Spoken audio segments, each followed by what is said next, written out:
Imagine this. Tomorrow morning, you wake up inside your own cat's body. You open your eyes, but they're no longer the eyes of a human who can tolerate all kinds of things.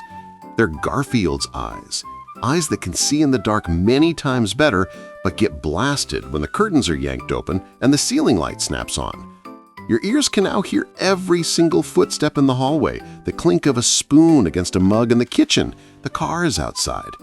Your nose is being attacked by the smell of coffee, floor cleaner, air freshener, perfume, cooking fumes, things that to you are light and pleasant, but to Garfield are basically a chemical bomb. In this video, we're going to spend a full 24 hours living inside Garfield's brain. From the morning when you turn on music, pull the curtains open and slam the door, to midday and afternoon when the vacuum cleaner is roaring and the kitchen is flooded with smells, then the evening when you hug your cat to watch TV under harsh white lights, and finally 3 a.m. when Garfield wakes up to live and you're the one yelling, "What is wrong with this cat?" Every time slot will see through Garfield's eyes, ears, nose, with scientific explanations woven in about feline hearing, vision, smell, and their crepuscular body clock, so you can understand why, to them, your normal home can sometimes feel like a noisy amusement park that's open 24/7.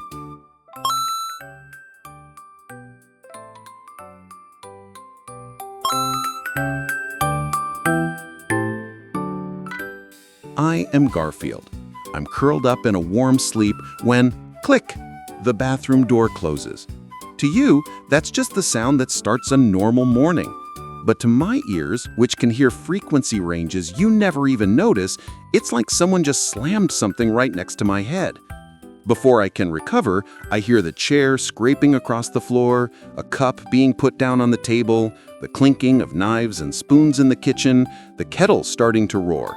Each sound is small on its own, but inside my head, they all blend into a thick cloud of noise with no off switch.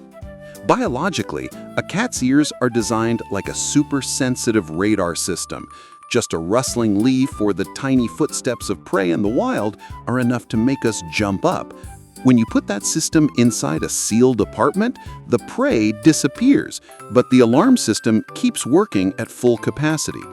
Any sound of curtains being pulled, slippers dragging down the hallway, the lock turning, all of it gets logged by my brain as something is happening, pay attention. So your morning, full of sounds that are no big deal, is equivalent in my brain to a construction site running non-stop. That's why every morning when you look at me, all you see is a cat lying stretched out, ears twitching, head slightly raised, eyes half open, with a face that looks like I don't care about anything. In reality, I am not calm at all. I'm just trying to stay still, trying to endure it, because I can't shut off the noise the way you can, and I also can't tell you this is way too much. A small myth versus reality here is this. You think, my house is quiet, we're not that loud. The cat is probably used to it. But for Garfield, it's a daily rainstorm of sounds. The only difference is that I have no way of complaint in words other than ears that are always on high alert and a head that never truly gets to rest. If you want my mornings to feel less like a construction site soundtrack, try closing doors more gently, avoid throwing or slamming things, and don't blast music the moment you wake up. And most importantly, give me a truly quiet corner with a place to hide. A high shelf, a tucked-away corner of a room, a covered bed. Somewhere that whenever you start your morning show, my brain still has a little pocket of silence to retreat to.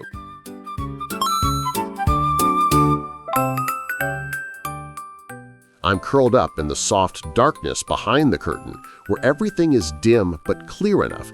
With my eyes, just a small trace of light is already enough to see the whole room.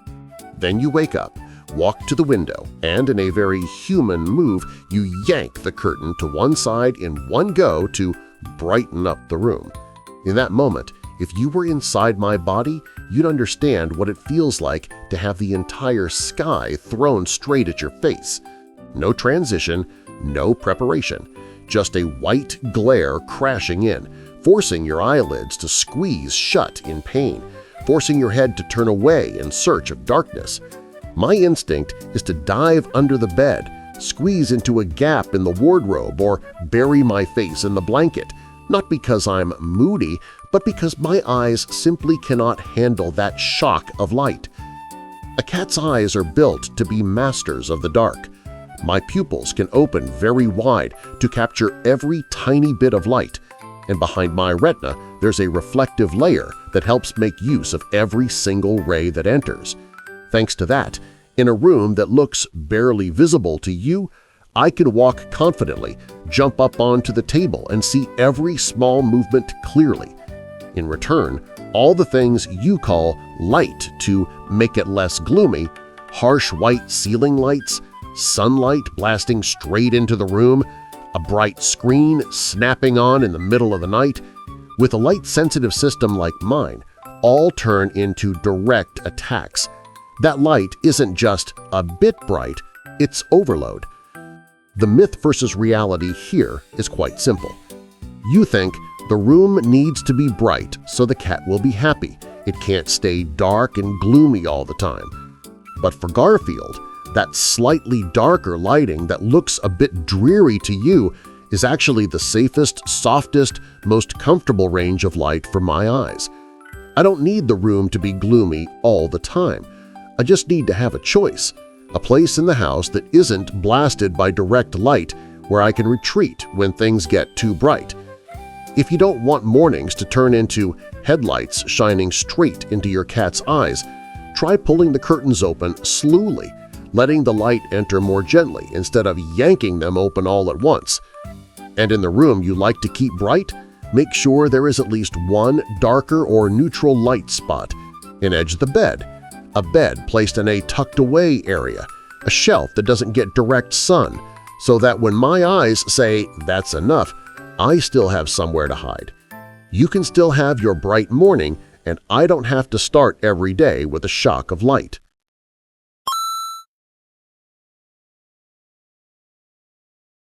By noon, you walk into the kitchen. Oil is sizzling, food is steaming, spices are blooming. You feel it's so fragrant and cozy. But with my nose, which is many times more sensitive, it's a thick wave of smells slamming straight into my face. Oil, meat, smoke, dish soap, all mixed together with nowhere to escape. Then you mop the floor with scented cleaner, spray some air freshener, put perfume on your wrist and walk past me. Every step you take drags a new scent trail through the air. A cat's sense of smell is made to detect territory, familiar scents, danger.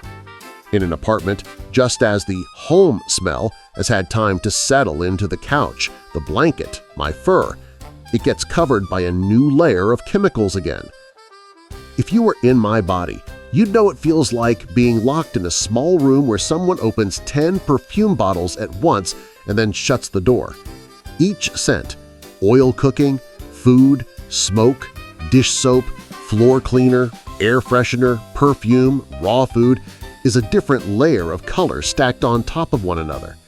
Every step you take, every time you walk by, that scent trail sweeps across my face. I don't have the option to breathe less, and I don't have a door I can open to let some air in the way you do. All I can do is turn my head away, lick my lips, squint, or back away to a more distant corner. Small signals that most humans ignore. You think a house only feels clean if it smells nice. The cat probably likes it too. But for Garfield, less smell, stable smell is what actually feels comfortable. I don't need a scentless house. I just need it not to turn into an open perfume bottle all day long. If you can, avoid using air fresheners or essential oils or strong cleaners right where I like to sleep. When you mop or spray anything with a strong smell, move me to another quiet room, and only let me back when the smell is faded. You still get your nice-smelling kitchen, and I don't have to live in a smell laboratory every afternoon.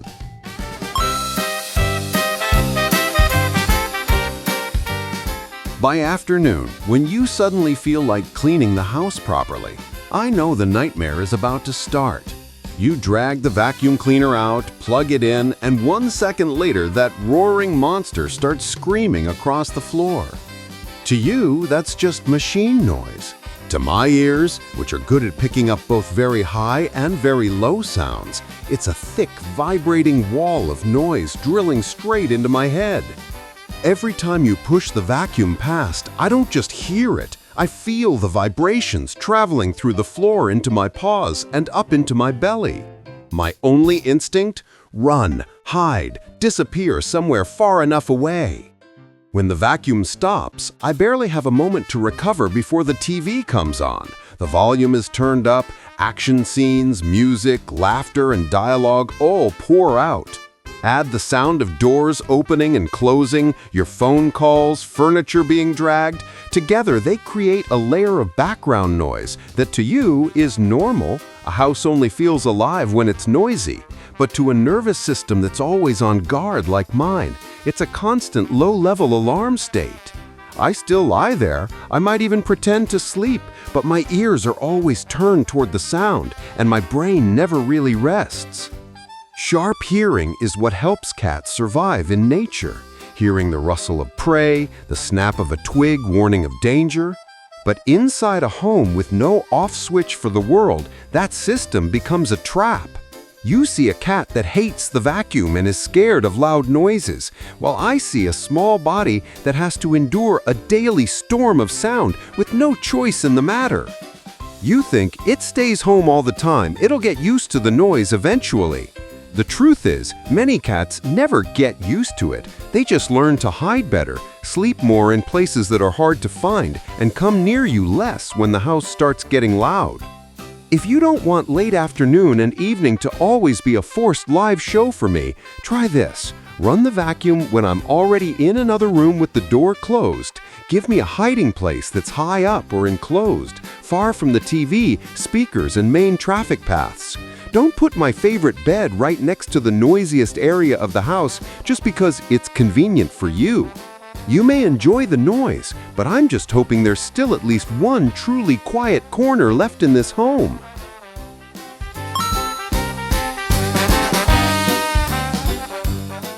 At night, you shower, spray on some fragrance, climb into bed, and see me curled up at the edge of the blanket.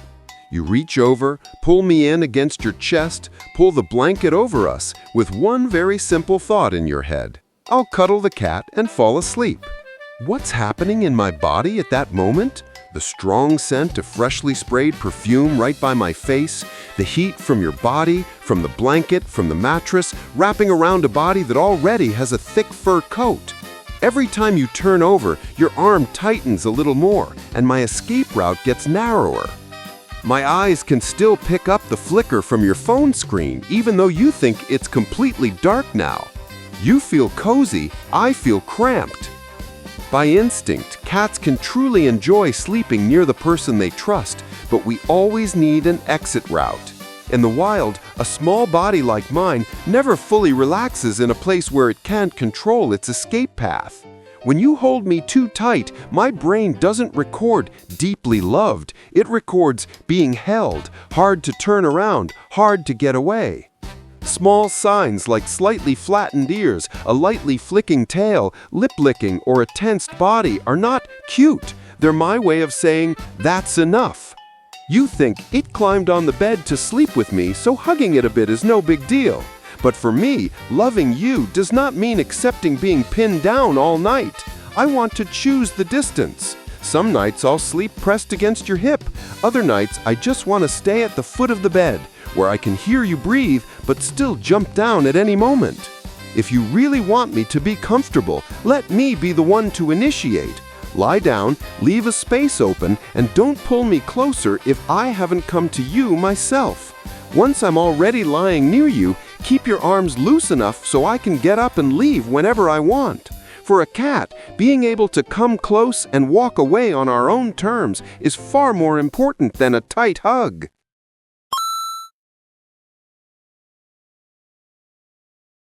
You're fast asleep.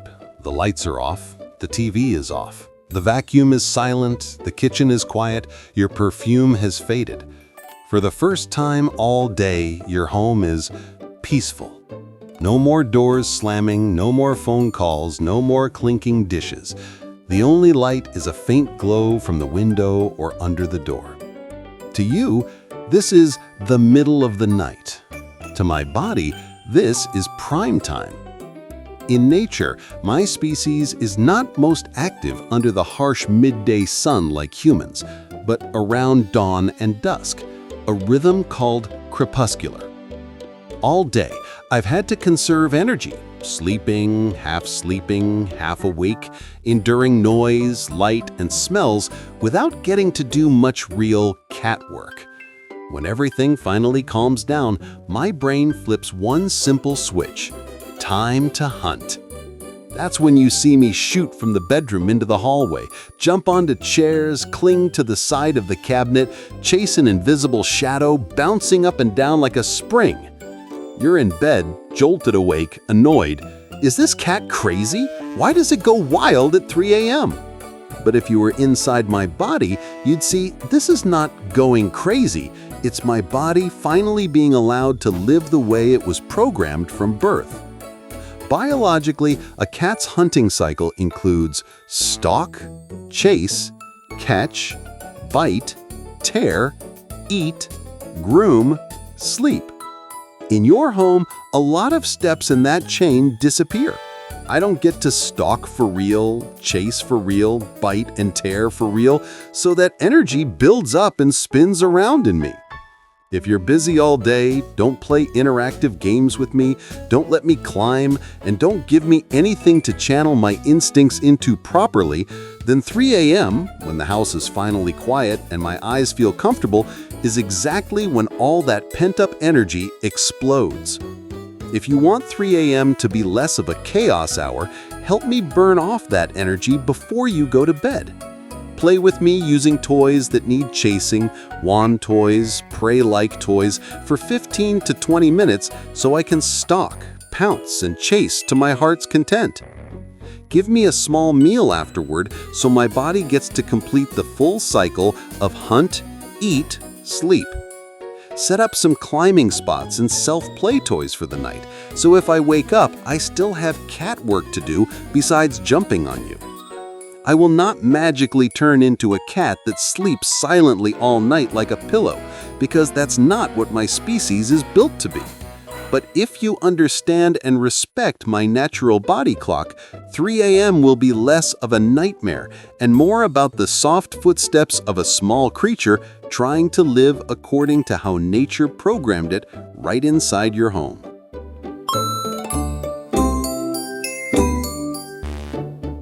When you look back at Garfield's day, the mistakes stand out pretty clearly. We always think, my house is quiet, a bright room makes the cat happy.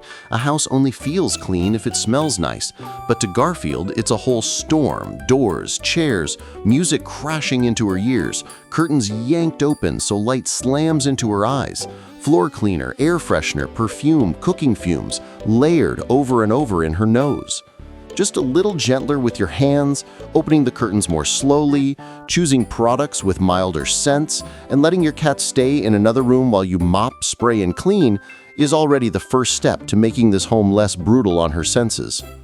The next mistake is turning the entire house into a noisy stage without giving your cat a private backstage.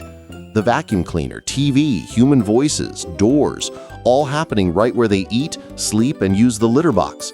And when night falls, we squeeze them in our arms to sleep, hold them tight against our chest, then get annoyed when they explode into running and jumping at 3 a.m. Meanwhile, for a body designed to be most active at dusk, the evening before bed is exactly when they need to play out stalk, chase, catch according to their instincts, have a small meal afterward, choose their own distance, and always have an escape route instead of being pinned in place all night. The 7-day checklist is very simple. Adjust one small thing each day. One day, practice living more softly with your noise. One day, tweak the lighting and keep one dark corner for your cat. One day, don't use anything overly strong smelling in the house. One day, set up a hiding spot that is genuinely quiet. One day, deliberately avoid the tight, restraining cuddles. Just let them come to you on their own and always leave them an escape route. One day, play interactive games for 15 to 20 minutes before bedtime, followed by a small meal. On the 7th day, just observe. Are they hiding less or more? Where do they relax? Do they approach you more naturally? And keep the habits that make it easier for both you and Garfield to breathe.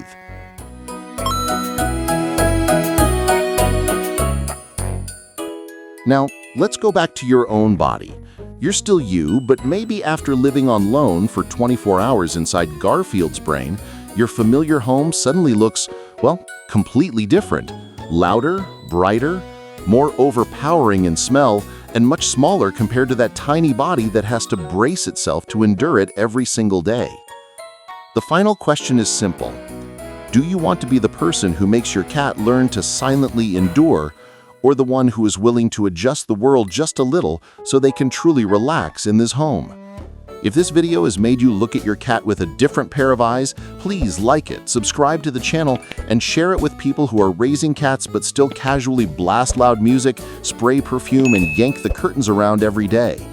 Every single share from you can change the entire life of a cat you will never meet. Don't forget to comment below with your valuable experiences with your own cat at home. Who knows, your answer might help another guardian realize something they've never noticed before and save another Garfield from having to live in a sensory prison. And as always, nothing we say here replaces a veterinarian. If your cat is showing signs of pain, severe stress, abnormal breathing, persistent hiding, or long-term behavior changes, don't try to fix it yourself with a few tips from the internet. Take them to a trusted veterinarian so someone who truly understands that tiny body can examine them properly.